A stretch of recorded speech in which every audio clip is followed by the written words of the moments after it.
ओम नमो भगवते वासुदेवाय नमः। ओम नमो भगवते वासुदेवाय नमः। राधे राधे। स्वागत है आपके अपने परिवार पे। मैं हूँ राम गुप्ता। हर दिन की भांति साईनाथ आप जी को हम आज श्रीमद् भागवत वृहद सचित सुख सागर द्वितीय स्कंद का द्वितीय अध्याय आपको सुनाने जा रहे हैं। बाबा इसे ध्यान से सुने। आप भक्तों से भी आग्रह कि इस पावन कथा को ध्यान से सुने और अपने जीवन में उतारे। इस महाग्रंथ की पावन कथा को सुनने से भक्तों के सारे कष्ट और संकट खत्म हो जाते हैं और जीवन का महत्व कि आखिर आपने इस संसार में जन्म क्यों लिया है, किस लिए लिया है, ये आपको सार समझ में आएगा। तो इस ग्रंथ की पावन कथा को पूरा सुने, बीच में ना छोड़े। अंत में नाम लिखें अपना, राधे राधे बोले और कमेंट जरूर करें ताकि हमें भी मालूम पड़े कि आप इसका आनंद ले रहे हैं कि नहीं। आप लोगों से एक आग्रह कि आप इसे जनहित में शेयर करें ताकि सब भक्तों का कल्याण हो। जिस तरह अंत समय में मृत्यु सैया पर लेटे हुए इंसान को श्रीमद् भागवत की कथा सुनाई जाती है ताकि उसके मोक्ष के द्वार खुले। ये काम अगर हम जीते जी करें तो हमें इसका पुण्य बहुत ज्यादा प्राप्त होगा। बाबा आपके दरबार पे, आपकी द्वारिका में ये पावन कथा हम आपके परम प्रिय मानस शिष्य श्री कैलाश गुप्ता जी के आदेश पर आपको समर्पित कर रहे हैं। आप लोगों ने चैनल को अभी तक सब्सक्राइब नहीं किया है तो निःशुल्क है, सब्सक्राइब कीजिए। बेल आइकन जो बना हुआ है, नोटिफिकेशन बेल कहते हैं इसे प्रेस कर दीजिए ताकि सर्वप्रथम आपको चैनल की वीडियो प्राप्त हो और प्रवेश करें। ज्वाइन करके मेंबर्स बने, बाबा आपका भला करे। चलिए अब हम प्रारंभ करते हैं इस महाग्रंथ की पावन कथा को। दूसरा अध्याय है भगवत भक्तों की नारायण द्वारा रक्षा करना तथा उनके चरित्रों का वर्णन। श्री सुखदेव जी बोले कि हे राजन, परमेश्वर का ध्यान करने के लिए सर्वप्रथम मार्ग यही विराट रूप है। जब मन मोह से विरक्त हो जाता है तभी वह भगवान के चरणाबिंदों में लगता है। जो मनुष्य पर ब्रह्मा परमेश्वर के भजन और ध्यान से विमुख रहते हैं उन्हें वैतरणी नदी तथा नरकों के कष्टों का अवश्य भोगना पड़ता है। जो मनुष्य संसारी मोह माया छोड़कर प्रभु का स्मरण करते हैं उन्हें किसी गृहस्थ के घर भोजन अथवा वस्त्र मांगने के लिए जाने की आवश्यकता नहीं रहती। ध्यान दीजिएगा, इस कथा में कहा जा रहा है जो लोग मनुष्य संसारी मोह माया को छोड़कर प्रभु का, भगवान का स्मरण करते हैं उन्हें किसी गृहस्थ के घर भोजन अथवा वस्त्र मांगने के लिए जाने की आवश्यकता नहीं होती है। इस महाग्रंथ में इतनी शक्ति है।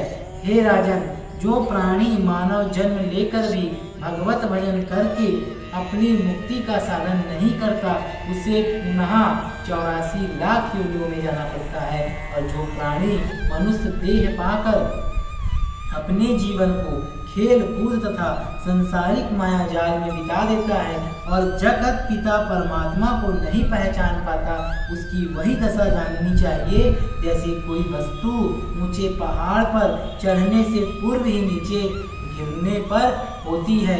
जो प्राणी मानव देह पाकर भी अपने जन्म को नहीं संभालता उसे पहाड़ की शिखर से नीचा गिरा हुआ जानना चाहिए। ऐसा मनुष्य पुनः 84 लाख योनियों के बाद फिर उस चोटी के निकट पहुंच सकता है जिसने अपना जीवन वृथा ही नष्ट कर दिया।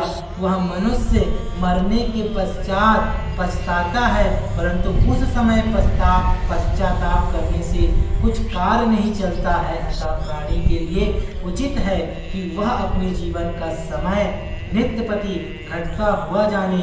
जो दिन निकल चुका है वह फिर वापिस नहीं आता है। इसलिए प्राणी को सदैव इस बात का ध्यान रखते हुए एक पल भी उन पर ब्रह्मा परमेश्वर को नहीं भूलना चाहिए। जिस प्राणी ने मानव शरीर पाकर भी भगवत वचन नहीं किया वह मनुष्य पशु के सदृश है। जिस तरह बेल एवं ऊंट दिन भर बोझा ढोते रहते हैं और एक समय जो भी दाना पानी मिल जाए उसी को खाकर प्रसन्न रहते हुए वह यह नहीं समझते हैं कि किधर सूर्य नारायण उदय होते हैं और किधर छिपते हैं। यही दशा हरि भजन से विमुख मनुष्यों की जाननी चाहिए। हे राजन, यद्यपि उन पर ब्रह्मा परमेश्वर का थोड़ा सा भी स्मरण कर लिया जाए तो वे उसी से प्रसन्न होकर मुक्ति देते हैं। अर्जुन से भगवान श्री कृष्णचंद्र जी ने गीता में यह कहा है कि मनुष्य 4 समय में मेरा ध्यान अवश्य करते हैं। कौन कौन सा समय है? जब मनुष्य रोग से पीड़ित होकर कष्ट पाता है, जब आप परेशान होते हैं, बीमारी आप लोगों को जकड़ लेती है, जिस वक्त मुझसे मिलने की अभिलाषा होती है, मतलब अंतिम समय में, जब किसी का कोई कार्य अटक जाता है, आप लोगों का कार्य कोई अटक जाता है, परेशानियां आ जाती है और उसे किसी वस्तु के पाने की इच्छा होती है, जब कोई मुझे पहचान कर मेरे भेद को जान जाता है, इन 4 अवसरों पर मनुष्य अवश्य ही अपना कार्य सिद्धि के कारण मेरा ध्यान करते हैं। परंतु मैं इन 4 समयों पर मनुष्य से अधिक प्रसन्न रहता हूँ।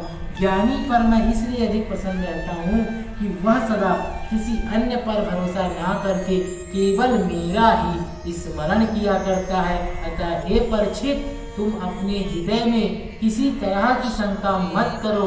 इन 7 दिनों के अंदर ही तुम्हारी मुक्ति अवश्य हो जाएगी। मैं तुमको श्रीमद् भागवत के कथा रूपी अमृत का श्रवणों द्वारा पान कराता हूँ। उसे तुम ध्यान पूर्वक सुनोगे तो अवश्य ही से अपार भवसागर से तर जाओगे। अगर आप सभी भी श्रीमद् भागवत में बताई गई इन बातों का अमल करते हैं, अपने जीवन में उतारते हैं, तो देखिए भगवान वासुदेव कैसे आप पर कृपा करते हैं। आप लोग अधिक से अधिक इस महाग्रंथ की पावन कथा को लोगों में प्रसारित करें और अधिक से अधिक लाइक करें, ताकि भगवान वासुदेव की कृपा बनी रहे और भगवान वासुदेव को ऐसा ना लगे कि आप सिर्फ ग्रंथ को सुन रहे हैं, साथ ही सुनने के साथ इसे लोगों में भी प्रसारित कर रहे हैं, शेयर कर रहे हैं और उनका भी आप कल्याण करने के लिए उत्सुक हैं। श्रीमद् भागवत के द्वितीय स्कंद का द्वितीय अध्याय संपूर्ण हुआ। कल हम साईं आपको तीसरा अध्याय सुनाएंगे और आज की इस पावन कथा से हम बस भक्तों आप लोगों को यही कहना चाहेंगे कि अपने जीवन का बहुमूल्य समय निकालकर आप सभी श्रीमद् भागवत बेहद सचित सुख सागर की पावन कथाओं का श्रवण करें और पाठ करें। अगर आपके पास नहीं है ये महाग्रंथ, तो इस ग्रंथ के वीडियो जो हम रोज प्रतिदिन साईं को सुना रहे हैं, आप इसे सुने और अपने जीवन में उतारें। आप लोगों ने अभी तक चैनल को सब्सक्राइब नहीं किया है, सब्सक्राइब कर लीजिए, बेल आइकन को ऑन कर दीजिए और ज्वाइन करके प्रवेश कीजिए साईं की द्वारकामाई में। कल फिर मिलते हैं अगले वीडियो में, तब तक के लिए राधे राधे, ओम साईं राम। पालकी शिरडी के साईनाथ की भव्य पालकी शोभा यात्रा और विशाल भंडारे का आयोजन श्री राम नवमी के पावन पर्व के उपलक्ष्य पर साईं धाम कोटा में संपन्न होने जा रहा है। दिन 21 अप्रैल दिन बुधवार को इस महापर्व में सम्मिलित हो पुण्य के भागीदार बने शिरडी के साईं आपकी सारी मनोकामना पूर्ण करें। इस महापर्व में सहयोग कर अपने जीवन में आ रहे कष्टों को दूर करें। ओम साईं राम।